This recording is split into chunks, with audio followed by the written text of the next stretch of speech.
friends, welcome back to Drew Tutorial, and in this video I'm going to show you how to get and share a link in your Google Docs document for comments. So if you have any comments in a Google Docs document, let's say you're working on a massive document and you would like to comment a specific part and you'd like to share it with a specific person. So you're working with, let's say, 4 or 5 people and you want to comment this section for John to fix or Paul to fix, depending on what it is, right? You could be working on a document for multiple person. No, how do you go about, let's say, getting the link for that comment in that document? And I'm going to walk you through step by step as well. Here I have 2 comments, right? And I'm going to show you how I basically commented and how I can share the link as well. So I'm going to go ahead and highlight this document.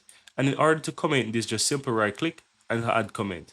And I can just write, for example, please fix this, right? Then go ahead and click and comment. But let's say I want to share the comment for this middle paragraph here.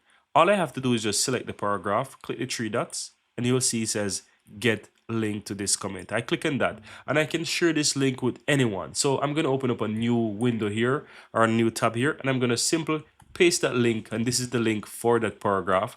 And you will see once I go to this page and I scroll down, it's going to highlight that specific paragraph. Have a look. So when I do this, if you scroll down, you will see, look, it highlights the paragraph. And that's how you basically get the link for a specific paragraph. So if you're working on the document with multiple people and the document is so large, and let's say you go through it and you want to have it fixed by specific persons, you can go ahead and you can share the link for a specific paragraph.